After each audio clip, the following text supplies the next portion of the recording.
इस वीडियो में हम बात करेंगे थ्योरीज ऑफ डिविडेंड की, या मॉडल्स ऑफ डिविडेंड भी आप बोल सकते हैं। ठीक है, तो हमारा जो फर्स्ट मॉडल है उसका नाम है गॉर्डन मॉडल।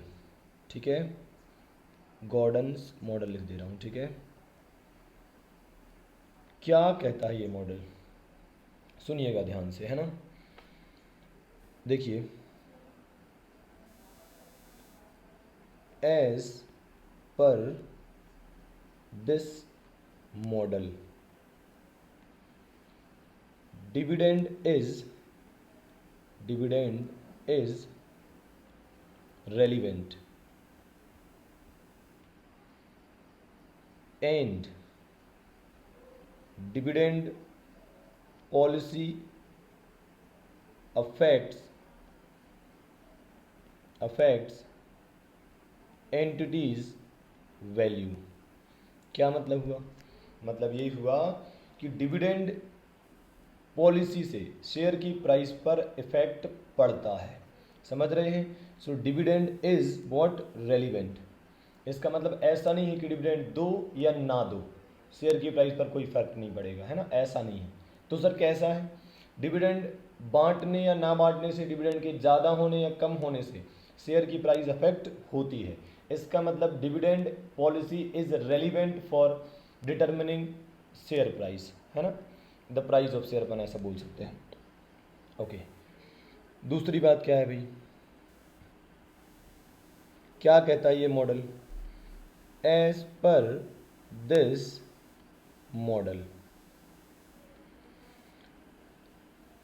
वैल्यू ऑफ या फिर प्राइस ऑफ, है ना, value of share equals to क्या होता है? Present value of all future dividends. ये मॉडल कहता है कि फ्यूचर में जो भी डिविडेंड देने वाली है कंपनी, उनकी प्रेजेंट वैल्यू ही क्या है? आज शेयर की प्राइस होगी। तो एक हद तक ये सही भी है। आप ऐसे सोचो कि मान लो मैं कोई शेयर खरीद रहा हूँ, तो मैं सोचता हूँ कि यार मुझे उसके लिए कितना पेमेंट करना चाहिए। तो सिंपल आप ये देख लो कि उस शेयर से आपको फ्यूचर में कितने बेनिफिट्स मिलने वाले हैं। जो बेनिफिट आपको मिलेंगे उनकी आज वैल्यू निकाल लो, वही आपके लिए क्या है? शेयर की प्राइस होनी चाहिए। सही बात है भाई, फ्यूचर में मुझे जो भी डिविडेंड मिलने वाले हैं उन सब की आज वैल्यू निकाल लो, वही प्रेजेंट वैल्यू है, वही हमें देना चाहिए। बताइए, जैसे हम कैपिटल बजटिंग में पढ़ते थे, ठीक है, तो वहाँ पर भी हम यही पढ़ते थे कि यार फ्यूचर में जो हमें इनफ्लोज मिलने वाले हैं उनकी आज वैल्यू निकाल दो, उतना हमें आउटफ्लो करना चाहिए। ठीक है, उतना हमें पेमेंट देना चाहिए। तो किसी भी चीज़ की वैल्यू क्या होती है? उससे मिलने वाले फ्यूचर बेनिफिट्स, उनको आज पर ले आओ तो आपको आज की वैल्यू उस प्रोडक्ट या सर्विस या शेयर की पता चल जाएगी। ठीक है, ओके। फिर इन्होंने क्या क्या कहा? इन्होंने एक फॉर्मूला भी दिया, P0 equals to D1 upon KE minus g. ये कैसे बनाया इस पर अपन चर्चा करेंगे, पर फॉर्मूला तो हमेशा यही यूज़ होने वाला है। So ultimately exam point of view से तो यही यूज़ करना है हमें। फिर ये कैसे बना और वो सब बातें तो आपके नॉलेज पर्पज़ के लिए है, तो मैं बताऊंगा ही, है ना। इसमें P0 क्या है भाई? P0 मतलब होता है करंट मार्केट प्राइस, जो हमारे हिसाब से होना चाहिए, ध्यान रखिए, है ना, मतलब जो बाजार में चल रही है वो नहीं। तो इसे आप इंट्रिंसिक वैल्यू भी बोल सकते हैं एक तरीके से। क्या बोल सकते हैं? Intrinsic value. इंट्रिंसिक वैल्यू ये क्या होता है सर? ये आपने सुना होगा। इंट्रिंसिक वैल्यू मतलब should be price. Should be price मतलब किसी शेयर की क्या प्राइस होनी चाहिए, वो होती है इंट्रिंसिक वैल्यू, है ना। सो प्राइस क्या होना चाहिए? फ्यूचर में मिलने वाले डिविडेंड्स की आज आप डिस्काउंटिंग करके प्रेजेंट वैल्यू निकाल दो, वही शेयर की प्राइस होना चाहिए। ठीक बात है। और ये एक्चुअल नहीं है, ये थ्योरेटिकल बोलना चाहिए अपन को एक तरीके से, है ना, थ्योरेटिकल मार्केट प्राइस, है ना, थ्योरेटिकल मार्केट प्राइस। क्योंकि बाजार में यही प्राइस चल रही हो ये बिल्कुल भी ज़रूरी नहीं है। उसका रीज़न क्लियर है कि मार्केट में जो प्राइस होता है वो कई चीज़ों से अफेक्ट होता है, कई सारे फैक्टर होते हैं जो मार्केट प्राइस को अफेक्ट करते हैं। अभी तो अपन केवल डिविडेंड के एंगल से बात कर रहे हैं, है ना। तो डिविडेंड के हिसाब से जो निकलेगा वो ये है कि फ्यूचर के डिविडेंड्स की आज की जो वैल्यू होगी उसे ही हम क्या कहेंगे, P0, है ना। इंट्रिंसिक वैल्यू कहो, करंट मार्केट प्राइस कहो, थ्योरेटिकल मार्केट प्राइस कहो, शुड बी प्राइस कहो, है ना, ऐसे। फिर D1 मतलब क्या है? D1 मतलब क्या है? Expected dividend. क्या होता है?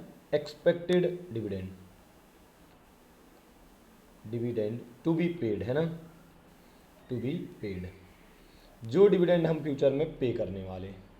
ठीक है, सवाल ये है कि D1 ही क्यों लिखा है? ठीक है, इस पर अपन चर्चा करते हैं।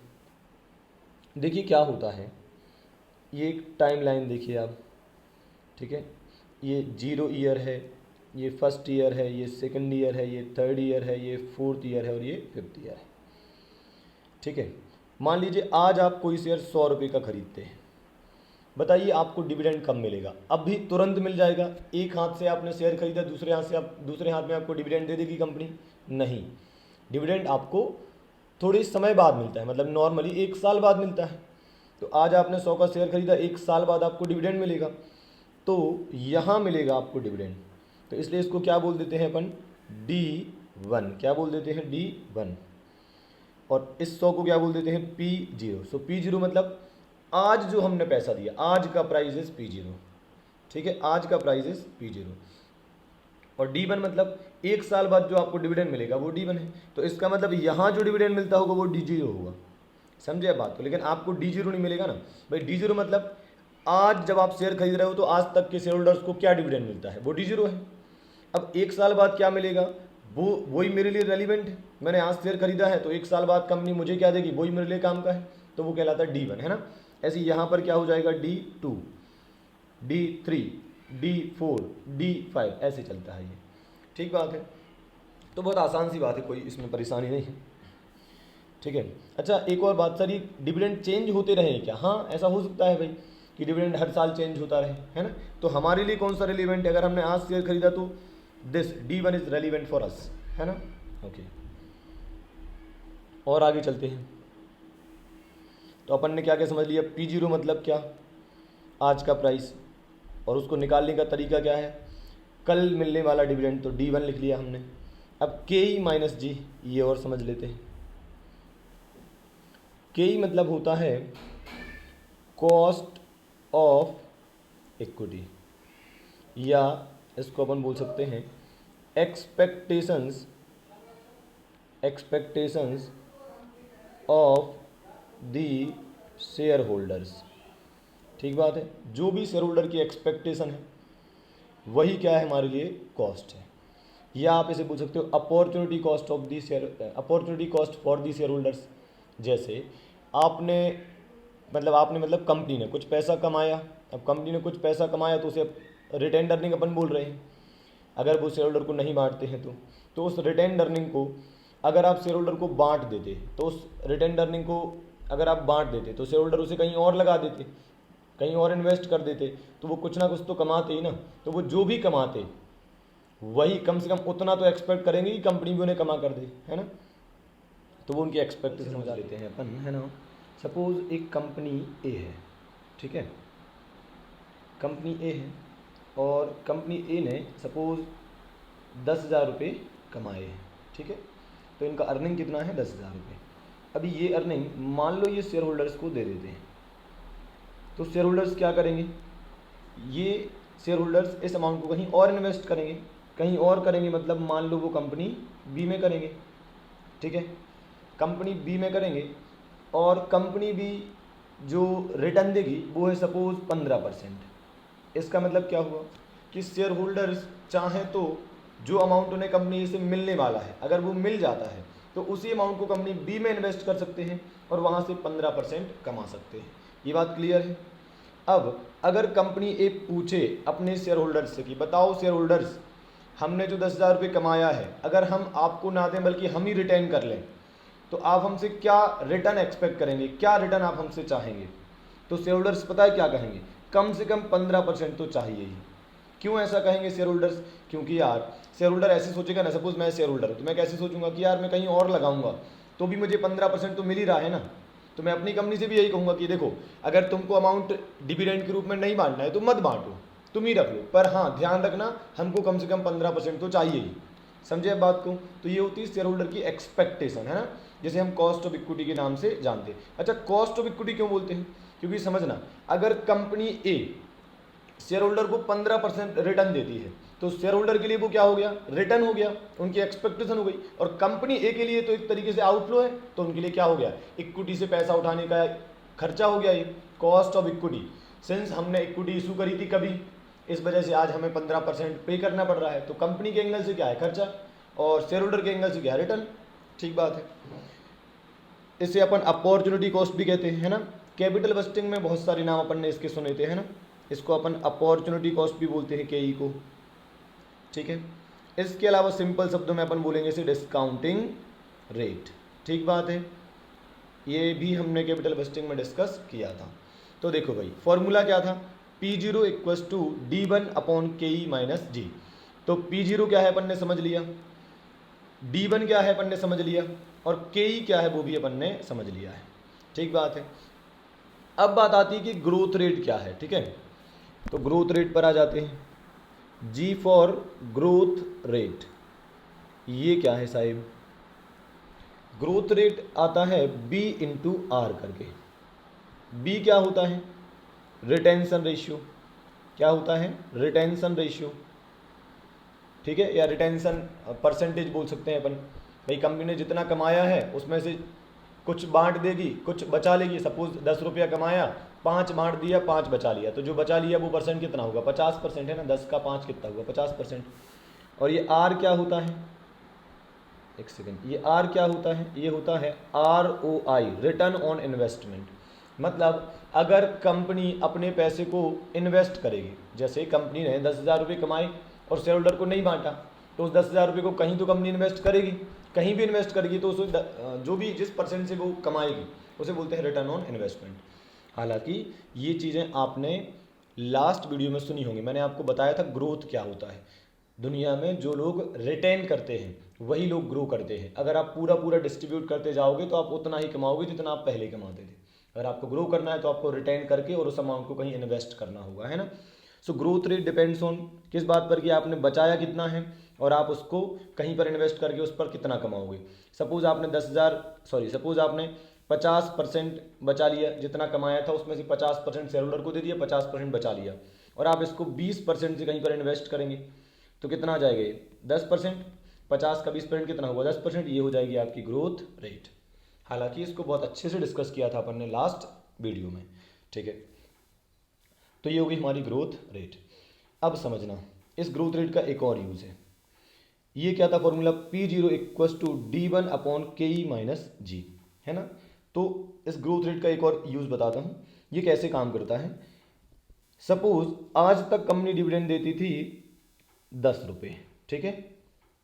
आज तक कंपनी 10 रुपये का डिविडेंड देती थी और कंपनी की ग्रोथ रेट है 10%। तो अगले साल पता है कंपनी कितना डिविडेंड देगी? 10 प्लस 10%। तो 10 रुपये अभी तक देती थी, अब उसमें 10% का ग्रो कर दो तो कितना हो जाएगा? 11। समझे आप बात को? ऐसे ही ये बढ़ता जाएगा। फिर 11 में 10% जोड़ोगे तो कितना आएगा? ये आएगा 12.1। समझे आप बात को? तो D0 को D1 बनाना है तो जितना हम ग्रो कर रहे हैं उसको ऐड करते जाओ। भाई आज तक हम 10 रुपये डिविडेंड देते थे, अगर हमारे यहाँ ग्रोथ रेट 10% है तो अगली बार हम 11 दे देंगे, अगली बार हम 12.1 दे देंगे, और ऐसे ही बढ़ता चला जाएगा ये, है ना। ठीक है, तो अभी तक मैंने केवल क्या एक्सप्लेन करा है आपको कि ये जो टर्म लिखी है फॉर्मूले में उनका मतलब क्या होता है। ठीक है, अब बात करते हैं फॉर्मूले के एक्सप्लेनेशन की, ये कैसे ड्राफ्ट किया गया है ना। तो सुनना आप ध्यान से। आपने परपेचुटी सुना होगा, बहुत सुना होगा आपने, ये आपने time value of money CA foundation में भी पढ़ा है ना। तो परपेचुटी सुना होगा। क्या मतलब होता है इसका? जब कोई अमाउंट अनलिमिटेड टाइम तक हमारे पास आने वाला है। ठीक बात है, जैसे जिंदगी भर हमारे पास 100 रुपये आने वाले हैं, ठीक है, तो उसकी आज की वैल्यू क्या होगी? ठीक है, तो सपोज आपको ज़िंदगी भर 100 रुपये कमाने हैं और आपका जो डिस्काउंटिंग रेट है या रेट ऑफ रिटर्न है, जिस रेट से आप कमाना चाहते हो वो गिवन है और वो कितना 10%। तो आप क्या चाहते हो कि आपको 10% का रिटर्न मिले और 100 रुपये आप हर साल कमाना चाहते हो, ठीक है। तो आप क्या करोगे, जो अमाउंट आपको हमेशा के लिए चाहिए है डिवाइड बाय आप क्या कर दोगे, वो रेट कर दोगे। ठीक बात होती है, कितना आ जाएगा, 1000 रुपये आ जाएगा। इसका मतलब पता है क्या हुआ, अगर आपको 100 रुपये इनफाइनेट टाइम तक कमाने हैं और वो भी 10% के रेट से, या यूँ समझ लो कि बैंक 10% का ब्याज देती है, तो ऐसे केस में उन सारे 100 रुपये की आज की वैल्यू पता है कितनी होगी, 1000 रुपये। ये आपने ज़रूर सुना होगा, ठीक बात है। तो अब समझना, इसको आप दूसरे तरीके से समझेंगे तो आपको ज़्यादा ईजी लगेगा। जैसे मान लो आप मेरे पास आते हो, कहते हो सर मैं चाहता हूँ कि मैं पूरा फुल लाइफ टाइम 100 रुपये हर साल कमाऊँ, बताओ मैं कितने रुपए बैंक में जमा कर दूँ या कितने रुपए आपको दे दूँ। तो मैं पता है क्या कहूँगा, बेटा आप एक काम करो, आप मुझे 1000 रुपये दे दो, ठीक है। मैं आपको ज़िंदगी भर 100 रुपये देता रहूँगा हर साल। कैसे, आप मुझे 1000 रुपये दोगे, 10% उस पर मैं आपको हमेशा देता रहूँगा 100 रुपये। 1000 रुपये जब तक मेरे पास जमा रहेंगे तब तक मैं आपको 100 रुपये देता रहूँगा, ठीक बात है। जैसे सपोज आप कभी करोड़पति बन जाते हो, आपके पास 1 करोड़ रुपए आ जाते हैं कैसे भी करके, 1 करोड़ रुपए आप बैंक में जमा कर दो और बैंक 10% का ब्याज देती है सपोज, तो 10 लाख रुपए आपको जब तक मिलते रहेंगे जब तक कि आपके 1 करोड़ रुपए बैंक के पास जमा है, इनफाइनेट टाइम तक मिलते रहेंगे, ठीक बात है। तो आप उसको ऐसे भी तो लिख सकते हो, 10 लाख डिवाइड बाय 10% कितना आएगा, 100 लाख, या यूँ कहोगे 1 करोड़। तो आप इसको इस एंगल से समझोगे तो आपको ज़्यादा ईजी लगेगा, है ना। वैसे हम बात क्या कर रहे थे, हम बात कर रहे थे कि अगर कोई अमाउंट हमें इनफाइनेट टाइम तक मिलना है और एक रेट है जो हम चाहते हैं, जिस उस रेट से कमाना चाहते हैं, तो उन सारे इनफ्लोज की जो हमें इनफाइनेट पीरियड तक मिलना है उनकी आज की वैल्यू क्या होगी। तो हम क्या करते हैं, वो अमाउंट जो हमें चाहिए है डिवाइड बाय जिस रेट से हमें रिटर्न चाहिए है, ऐसा करेंगे तो जो आपका वैल्यू है वो आ जाएगा। वो आ गया अपने केस में 1000, ठीक है। ये आपने बहुत सुना होगा। तो ऐसे ही आप सोचो, मान लो आप एक कंपनी में पैसा लगाने वाले हो, ध्यान से सुनना। मान लो आप एक कंपनी में पैसा लगाने वाले हो और आपने देखा कि यार वो कंपनी ना फ्यूचर में आपको 10-10 रुपये का डिविडेंड देगी। कितना डिविडेंड देगी, 10-10 रुपये का। और आपने ऐसा मान लिया कि हमेशा 10-10 रुपये ही देगी, ठीक बात है। और परसेंटेज में आप रिटर्न चाहते हो कितना, सपोज आप चाहते हो 10% रिटर्न आपको मिले, तो बताओ कितने रुपए आप जमा करना चाहोगे। आपकी एक्सपेक्टेशन 10% है, आप कितने रुपए का शेयर खरीदना चाहोगे, आप चाहोगे 100 रुपये का। बोलो 10 डिवाइड बाय 10%, ऐसा समझ लो कि 10 रुपये 10% के बराबर है, समझ रहे हो आप।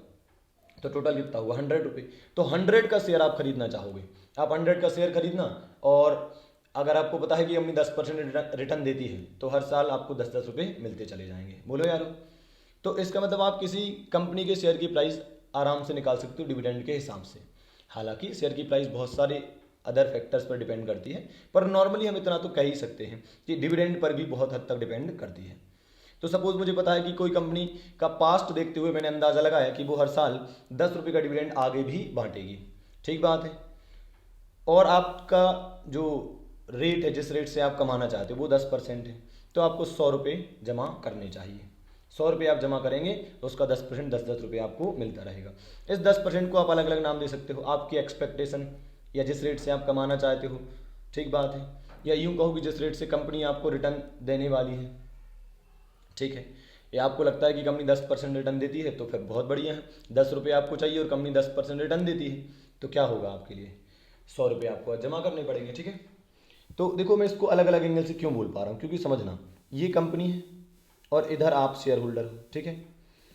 कंपनी आपको 10% का रिटर्न देती है, तो कंपनी के लिए क्या है, ये कॉस्ट ऑफ इक्विटी है, और आपके लिए क्या है, रेट ऑफ रिटर्न है। तो इसलिए मैं दोनों तरीके से बोलता हूँ कि 10% से आप कमाना चाहते हो या कंपनी 10% से रिटर्न पे करती है, या उसके लिए कॉस्ट 10% है ना, ठीक है।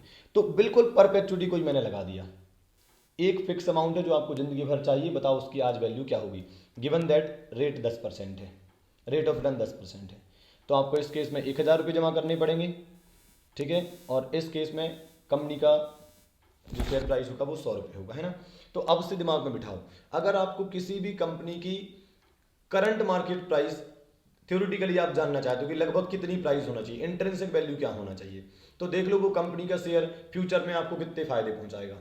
जो भी फायदे क्या आपको होते हैं, डिविडेंड। तो जो भी फायदे आपको मिलने हैं, जो भी डिविडेंड आपको इनफाइनेट पीरियड तक मिलना है, उसको डिवाइड बाय रेट कर दो आप, तो आपको पता चल जाएगा यार लगभग 100 रुपये का शेयर खरीदना चाहिए। अब मान लो बाजार में चल रहा होगा 150 का, तो हम कहेंगे हमें नहीं खरीदना यार, इसकी वर्थ तो 100 रुपये ही है, इसकी औकात तो 100 रुपये है भाई, जितना ये फ्यूचर में कमा कर देने वाला है उस हिसाब से तो उसकी औकात 100 रुपये है, तो 150 क्यों दे।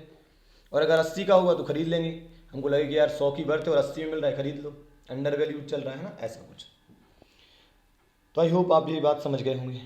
अब सेकेंड एक और थिंग, आप बताओ दुनिया में कोई भी शेयर होल्डर ग्रोथ भी तो चाहेगा यार। ऐसा थोड़ी कि सपोज आपने बैंक में 1 करोड़ जमा कर दिए और 10% का बैंक ब्याज देती है, तो आपको हमेशा 10-10 लाख रुपए मिलते रहेंगे।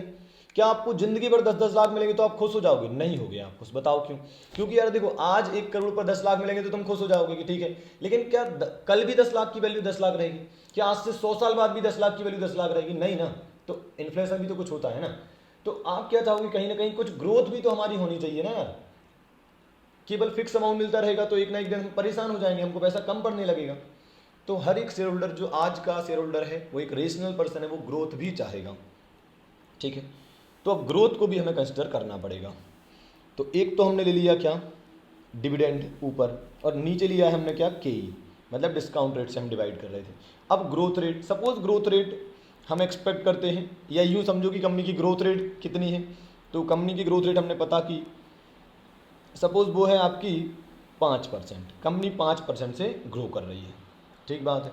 तो आप समझना, जो भी फ्यूचर में मुझे डिविडेंड मिलने वाले हैं, सपोज ये 10-10-10 ये हमें डिविडेंड मिलने वाले हैं, ठीक है, 10-10-10 ये ऐसे इनफाइनाइट पीरियड तक हमें मिलने वाले हैं, ठीक है। तो हमने ऊपर क्या रख लिया, 10 रख लिया, ठीक है। डिवाइड बाय, इन सबको हमें किस रेट से पीछे लाना है, किस रेट से इनकी प्रेजेंट वैल्यू निकालनी है, किस रेट से इन्हें पीछे खींचना है, 10% से, ठीक बात है। और किस रेट से कंपनी ग्रो कर रही है, 5% से। तो समझना, 5% से हम आगे बढ़ने वाले हैं, 10% से हम पीछे आने वाले हैं। सोचो आप, जो डिविडेंड है आपका 10 रुपये, उसको हम 10% से पीछे खींचने वाले हैं, और वो 5% से आगे बढ़ने वाला है, क्योंकि कंपनी की ग्रोथ रेट कितनी है, 5%। तो कोई चीज़ को अगर आप 10% से खींचोगे, 10% से उसे आज पर लाओगे, और 5% से वो आगे बढ़ रहा है, तो बताओ नेट कितने परसेंट से खींच पाए हम, 5% से। 10% से खींचा, 5% से आगे बढ़ा तो नेट 5% से खींच पाए ना। तो यहाँ हम क्या कर देंगे, -5%, ठीक बात है। तो अब आप देखना ये कितना आएगा, अगर मैं केवल 10 डिवाइड बाय 10% करता तो आंसर कितना आता, 100, ठीक बात है। तो इसकी प्राइस केवल कितनी होती, 100। पर अगर मैं ग्रोथ भी एक्सपेक्ट करता हूँ तो इसकी आज की वैल्यू क्या होगी, फिर आप देखो 10 डिवाइड बाय 5% करो आप, 10 डिवाइड बाय 5% करो आप, तो कितना आएगा ये, देखो ये आ रहा है 200, समझ रहे हो। तो अगर कंपनी में ग्रोथ भी है तो उस शेयर की प्राइस आज ज़्यादा होगी, ठीक है। अगर कोई कंपनी है वो केवल आपको 10 रुपये देने वाली है, उसमें कोई ग्रोथ नहीं है, वो हमेशा 10-10 रुपये देगी, तो उसकी आज की वैल्यू केवल कितनी होगी, 100 रुपये। लेकिन अगर कोई कंपनी ग्रोथ भी करने वाली है तो उसकी वैल्यू ज़्यादा होगी, देखो ये 200 रुपये निकल कर आई, ठीक बात है। तो ये समझ में आया होगा आपको मैंने क्या करा है ना। मैंने क्या करा, 10 जो फ्यूचर में मुझे हमेशा मिलने वाले हैं, 10% से डिस्काउंटिंग करनी थी तो मैंने उससे डिवाइड करा, और 5% से आगे बढ़ना है तो 5 से आगे 10 से पीछे, तो नेट 5 से पीछे कहलाया है ना। तो मैंने ऐसा करके इसे करा है। अच्छा, इस बात को समझने के लिए एक और बात बताता हूँ मैं आपको। सोचो अगर ये 10 रुपये 10% से आगे बढ़ने वाले, तो आप क्या करोगे, इंटू 1.10 करोगे। ये सिखाया है मैंने FM में कि 10 रुपये को 10% से आगे बढ़ाना है तो या तो आप 10% ऐड कर सकते हो या इंटू 1.10 कर सकते हो, ठीक है।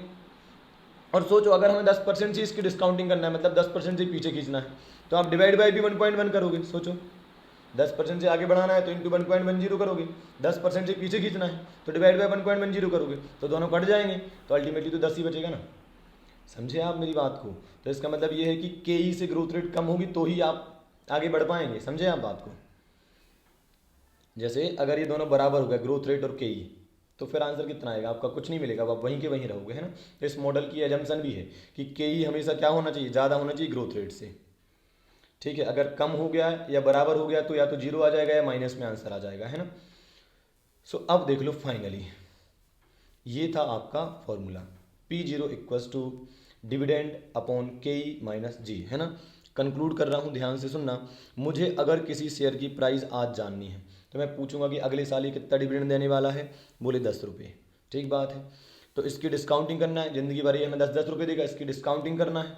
तो मान लो डिस्काउंट रेट है 10%, ठीक बात है। तो KE हो गया 10%, और ग्रो करने वाली है कंपनी 5% से, तो आज इसकी वैल्यू क्या होना चाहिए, 200 रुपये होना चाहिए। थ्योरेटिकली तो 200 रुपये होना चाहिए। तो सीधी सी बात है यार, जो कंपनी ग्रो करेगी उसकी वैल्यू ज़्यादा आना चाहिए। अगर ग्रोथ रेट 0 होती तो आंसर कितना था, 100। तो मतलब जो कंपनी ग्रोथ नहीं करेगी उसकी वैल्यू कितनी होगी, कम होगी, है ना। ठीक है, तो ये हो गया हमारा फॉर्मूला। अब पता है इसकी इस जो मॉडल है इसकी कुछ एजम्पशंस भी हैं, वो एजम्पशन बता देता हूँ, है ना। और इसके बाद मैं क्या करूँगा, आपको इस फॉर्मूले का डेरिवेशन भी बता दूंगा। इसको डेरिवेशन को मैं इस वीडियो के लास्ट में इसलिए बता रहा हूँ क्योंकि उसकी कोई नीड नहीं है आपको। अल्टीमेटली आप सोचो एग्जाम में केवल आपके लिए क्या करना है, केवल आपको जब भी प्राइस ऑफ शेयर पूछा जाएगा तो आप क्या करोगे, आप सिंपली D1/KE - G कर दोगे, बात खत्म।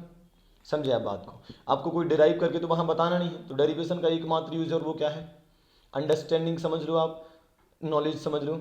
एग्जाम के लिए तो इसका कोई यूज़ नहीं है, इनफैक्ट आपकी किताबों में भी कहीं डेरिवेशन नहीं दिया होता है। ठीक है, सो P0 = D1/KE - G। ठीक है, अच्छा आप D0 से D1 निकालना समझ गए। D0 से D1 कैसे निकालोगे, सपोज D0 आपका 10 है और हमें D1 बनाना है तो उसमें ग्रोथ रेट ऐड कर दो तो वो अगले साल का डिविडेंड बन जाएगा। फिर D1 को D2 बनाना तो 10% और ऐड कर दो, जो भी आपकी ग्रोथ रेट है उसको ऐड करते जाओ, है ना। ऐसा जैसे अभी मैंने एग्जांपल लिया था उसमें 5% था तो फिर यहाँ 5% ऐड करते हैं ना। जैसा भी केस होगा जितनी ग्रोथ रेट होगी उसको आप ऐड करते जाना, तो D0 से D1, D1 से D2 ऐसे आप चलते जाएंगे। ठीक है, अच्छा आपको लिखना होगा तो आपको एक तो ये लिखना है पूरा, है ना। इसके बाद ये सब लिखना पड़ेगा आपको। इसके अलावा ये ठीक है, ये तो बाकी जो था ये अंडरस्टैंडिंग के लिए था, है ना। ठीक है, ओके आगे बढ़ते हैं। इसकी एजम्पशंस बता देते हैं। इस मॉडल की कुछ एजम्पशंस हैं। ठीक है, कोई भी मॉडल हो दुनिया में बिना एजम्पशन के काम नहीं करता है, क्योंकि दुनिया में ऐसा कोई मॉडल नहीं बना जो हर केस में काम करे। ठीक है, तो जब भी कोई इंसान या कोई एक्सपर्ट कोई मॉडल या थ्योरी सजेस्ट करता है तो उसकी कुछ एजम्पशंस होती है ना। तो यहाँ पर क्या क्या एजम्पशन है देख लेते हैं। ठीक है, यहाँ पर पहली एजम्पशन है आपकी, firm is all equity firm. ठीक है, इसका मतलब क्या हुआ, that is there is no debt in the firm. Company में जो भी पैसा है वो केवल इक्विटी से आ रहा है, डेट है ही नहीं, क्योंकि डेट होगा तो उसकी वजह से भी कई चीज़ें अफेक्ट होंगी, है ना। तो डेट होगा ही नहीं तो कम से कम उससे जो भी चीज़ें मार्केट प्राइस है या जो भी अफेक्ट होना चाहिए वो होगा ही नहीं। ठीक है, दूसरी बात क्या है भाई, केई विल रिमेन कांस्टेंट। केई कांस्टेंट रहेगा, मतलब शेयर होल्डर की एक्सपेक्टेशन हमेशा उतनी ही रहेंगी जितनी कि पहली बार में होंगी, है ना। जबकि ये सच नहीं है, समय के साथ शेयर होल्डर की एक्सपेक्टेशन चेंज हो सकती है, पर ठीक है एजम्पशन लेनी ही पड़ेगी हमें, है ना। बिना एजम्पशन के आप कोई मॉडल तैयार नहीं कर सकते हैं। ठीक है, इसके बाद क्या है, रिटेंशन रेशियो का क्या है भाई, रिटेंशन रेशियो। रिटेंशन रेशियो का ऐसा है कि रिटेंशन रेशियो वंस डिसाइडेड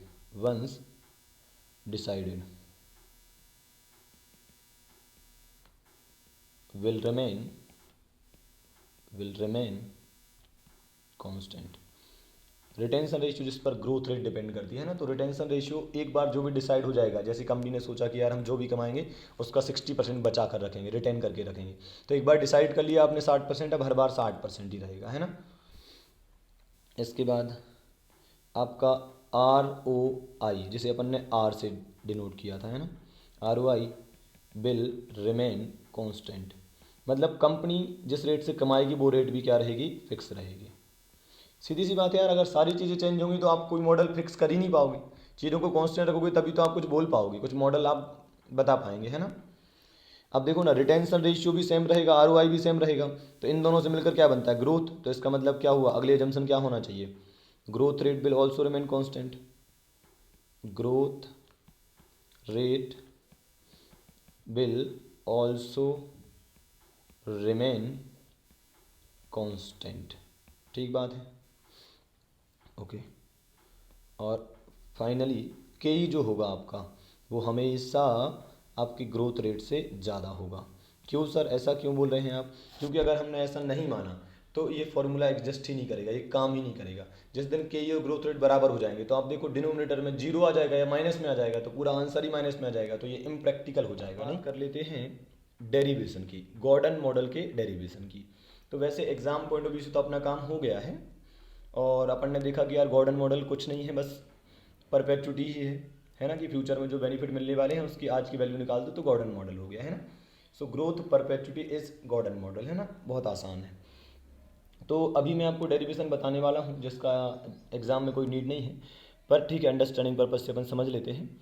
और इस वीडियो में बस मैं यही बताने वाला हूँ। इसके बाद सेकंड वीडियो में अपन क्या करेंगे, अपन गॉर्डन मॉडल की क्वेश्चंस की प्रैक्टिस करेंगे, ठीक ठीक है, ताकि वो आपके दिमाग में अच्छे से सेट हो जाए, और उसके बाद हम नेक्स्ट मॉडल की तरफ मूव करेंगे। तो आइए पहले तो अपन क्या करते हैं, समझ लेते हैं क्या अपना डेरिवेशन, गॉर्डन मॉडल, ठीक है, derivation, and this is not for exam, है ना। एग्ज़ाम में आपसे कोई डेरिवेशन ना पूछने का अधिकार ही नहीं रखता है आईसीआई, क्योंकि आईसीआई की बुक्स में भी ये सब नहीं गिवन होता है, ठीक है। ओके, तो समझते हैं भाई। आप बताओ पहले, किसी भी चीज़ की करंट वैल्यू क्या होती है? अगर हमें किसी भी चीज़ की आज की वैल्यू निकालनी तो हम क्या करेंगे? सिंपल, उस वस्तु से मिलने वाले फ्यूचर बेनिफिट्स जो हैं उन सबको डिस्काउंटिंग करके उनको आज पर ले आओ, तो भाई उस वस्तु की प्राइस होगी। ठीक बात है। तो अगर आप किसी कंपनी का शेयर खरीदना चाहते हो तो बताओ आप कितने रुपए देना चाहोगे उस शेयर के लिए। सिंपल, उस शेयर से आपको फ्यूचर में क्या बेनिफिट्स मिलने वाले हैं उनकी आज की वैल्यू निकाल दो। तो ऐसे ही तो हम कैपिटल बजटिंग में पढ़ते थे कि फ्यूचर में हमें जो भी बेनिफिट्स मिलने वाले हैं, जो भी इन्फ्लोज होने वाले हैं, उनकी आज की वैल्यू निकाल दो, तो वो प्रेजेंट वैल्यू कहलाती है ना। तो चलो इसी कॉन्सेप्ट पर हम आगे बढ़ते हैं। और मान लो हमें किसी शेयर की आज की प्राइस निकालना है, तो हम क्या करेंगे, फ्यूचर में जो भी मिलने वाला है उसकी डिस्काउंटिंग करते हैं। तो भाई आज मैंने शेयर खरीदने वाला हूँ सपोज, तो फर्स्ट ईयर के एंड में मुझे क्या मिलेगा, D1। D1 क्यों बोल रहा हूँ, क्योंकि D0 तो आज का डिविडेंड है, और मैं आज शेयर खरीद रहा हूँ तो मुझे आज वाला डिविडेंड थोड़ी चाहिए, मुझे चाहिए इस साल के एंड वाला, है ना। तो मेरे लिए D1 चाहिए, उसको आज पर लाना है, उसकी डिस्काउंटिंग करना है। तो याद है आपको 1+KE करना है हमको, डिस्काउंट रेट याद है आपको। जैसे सपोज 10 रुपये का डिविडेंड है और डिस्काउंट रेट है सपोज 12%, तो हम डिस्काउंटिंग कैसे करते थे, डिवाइड बाय 1.12 करते थे कि नहीं करते थे, या यूं कहोगे 10/1 + 0.12 ऐसी करते थे ना डिस्काउंटिंग। तो 10 रुपये की आज की वैल्यू निकल जाएगी, 12% डिस्काउंटिंग करना है तो 10 डिवाइड बाई 1.12 कर दीजिए, है ना, ईजी है। ओके, तो KE को मैं केवल 1+K लिख रहा हूँ अभी, है ना, हालांकि वो 1+KE है ना। लास्ट में अपन लिख देंगे उसको पूरा। फिर क्या होगा भाई, अगले साल हमको D2 मिलेगा सेकंड ईयर के एंड में, है ना, और उसकी डिस्काउंटिंग करना है तो उसको 2 बार खींचना है, तो 1+K 2 बार होना चाहिए, तो ये हो जाएगा स्क्वायर। ऐसे ही थर्ड ईयर के एंड में D3 मिलेगा और 1+K का क्यूब, और बस यही सिस्टम चलता रहेगा एंड टर्म तक, है ना। ओके, अब क्या करना है भाई, अपन अब एक काम करते हैं, दोनों टर्म को मल्टीप्लाई कर देते हैं, किससे, मल्टीप्लाई बोथ साइड बाय किससे, 1+G/1+K से। K मतलब K ही है ना, ये आप दिमाग में रखना थोड़ा सा, इससे मल्टीप्लाई कर देते हैं। तो क्या होगा, P0 इंटू कितना हो जाएगा, 1+G/1+K, है ना। तो ये उठा के अपन ने इससे मल्टीप्लाई कर दिया। अब इसी को उठाकर इन सबसे मल्टीप्लाई करना है, तो D1 अब इससे मल्टीप्लाई करो तो यहाँ हो जाएगा 1+G और अपॉन 1+K, है ना।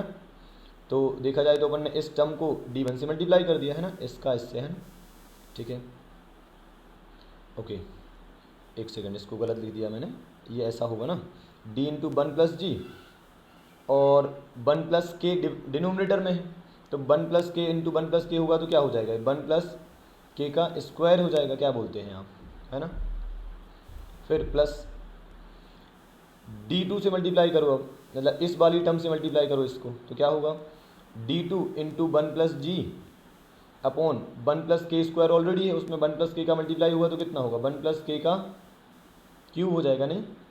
और फिर क्या होगा, जैसे ये D3 है तो D3 इंटू होना है 1+G से, और डिवाइड में 1+K का क्यूब है, और 1+K से मल्टीप्लाई हुआ तो यहाँ हो जाएगा 1+K⁴, है ना। और ऐसा ही सिस्टम ये चलता रहेगा, ठीक बात है। अब सुनना ध्यान से, अब अपन को क्या करना है वो आप ध्यान से सुनना। अब अपन पता है क्या करेंगे, इसको नाम दे देते हैं इक्वेशन 1, इसको बोल देते हैं इक्वेशन 2, है ना। अब क्या करेंगे, सब्सट्रैक्ट इक्वेशन 2 फ्रॉम इक्वेशन 1, ठीक है। अच्छा, लोगों ने अलग अलग तरीके से भी इसको डिराइव करा है मैथमेटिकली, तो ठीक है, मैं तो कोई एक तरीका आपको बता रहा हूँ। देखिए क्या करेंगे अब हमें क्या करना है, इक्वेशन 1 में से इक्वेशन 2 को घटाना है। तो इधर से इसको घटाना है, तो इसमें से पहले इसको घटाएं। तो क्या लिखेंगे इसको, देखो P0 minus P0 into 1 plus growth rate upon 1 plus के, यही लिखा है, देख लो आप। इसमें से इसको माइनस करा तो P0 minus P0 into 1 plus g upon 1 plus k. अब आप ध्यान से देखना, अब आप देखो इसको जोर से देखो ज़रा, D1 इंटू 1 प्लस जी, मतलब ये D2 हो गया। आपको याद है D0 से D1 पर आना तो क्या करते थे, ग्रोथ रेट को ऐड करते थे। तो D1 से D2 पर जाना तो फिर से ग्रोथ रेट को ऐड करो, D2 से D3 पर जाना तो फिर से ग्रोथ रेट को ऐड करो। और ऐड करने का तरीका क्या है, 1 प्लस जी से मल्टीप्लाई कर दो। तो D1 इंटू 1 प्लस जी क्या हो गया, D2 हो गया। और अपॉन क्या है, 1 प्लस के का स्क्वायर। तो मैं इन दोनों को मिलाकर, इस पूरी को मिलाकर लिख सकता हूँ D2। तो क्या हो गया, D2 अपॉन 1 प्लस के का स्क्वायर। और इधर भी तो यही लिखा है, तो दिस माइनस दिस हो जाएगा। ऐसे ही आप देखो यहाँ लिखा है D3 अपॉन 1 प्लस के का क्यूब, यहाँ पर क्या लिखा है D2 इंटू 1 प्लस जी, मतलब इन सबको मिलाकर मैं D3 लिख सकता हूँ। तो D3 अपॉन 1 प्लस के का क्यूब, तो ये भी कट जाएगा। ऐसे ही क्या होगा, यहाँ की आगे की टर्म आती जाएंगी और ये सब कटती चली जाएंगी। तो अल्टीमेटली केवल एक ही टर्म बचेगी और वो कौन सी होगी, D1 अपॉन 1 प्लस के। समझे आप बात को। तो यहाँ मैं लिख रहा हूँ D1 अपॉन 1 प्लस के। अगर आपको डाउट हो तो आप क्या करना, फिर से वीडियो को प्ले करके देख लेना, और या फिर आप मुझसे डायरेक्टली बात कर लेना, ठीक है। ओके, अब क्या करना है भाई, अपन यहाँ पर P0 को कॉमन ले सकते हैं, यहाँ आ जाएगा 1 माइनस 1 प्लस जी। ठीक बात है, आप चाहें तो चेक करके देख लें, ठीक है। और इसको ना अपन थोड़ा सा ऐसा ले देते हैं, ठीक है। और यहाँ आ जाएगा 1 प्लस के, ठीक है। तो अब देख लो आप चेक करके, P0 इंटू 1 तो P0 माइनस, ठीक है, सही आ जाएगा ये, है ना। ओके, इधर क्या है भाई, D1 अपॉन 1 प्लस के मतलब अपन के ही मान के चल रहा है उसे, है ना। अब क्या करना है भाई, क्या अपन कर सकते हैं इसके आगे, बताएंगे आप मुझे। अपन ना पहले ये इधर वाली साइड को थोड़ा सॉल्व करते हैं ना। P0 ऐसे लिखा रहेगा, और इधर ना अपन 1 प्लस के को ले लेते हैं एलसीएम, ठीक है। तो यहाँ आ जाएगा 1 प्लस के, नहीं, और यहाँ आ जाएगा -1 माइनस जी, क्योंकि 1 प्लस के आपको एलसीएम निकाल कर इसे कैलकुलेट करना आता है। 1 प्लस के को 1 प्लस के से डिवाइड करेंगे तो 1 ही आएगा, है ना। तो 1 को मल्टीप्लाई करेंगे 1 प्लस जी से तो वही आ जाएगा, है ना। ये माइनस माइनस क्यों आ रहा है, क्योंकि मैंने ब्रैकेट को ओपन कर दिया है, ठीक है। तो ये हमारा आ जाएगा। अगर आपको ये समझ में नहीं आ रहा है तो थोड़ा सा आपके मतलब मैथ्स थोड़ा सा आपका गड़बड़ है ना। इसको फिर से बता देता हूँ, आपके मन में अगर डाउट हो तो एक बार फिर से देखना क्या करा मैंने। P0 को ऐसे लिखा रहने दिया, इधर आ गया 1 प्लस के कॉमन, मतलब एलसीएम ले लिया 1 प्लस के, और इधर 1 कहलाया एक तरीके से, है ना।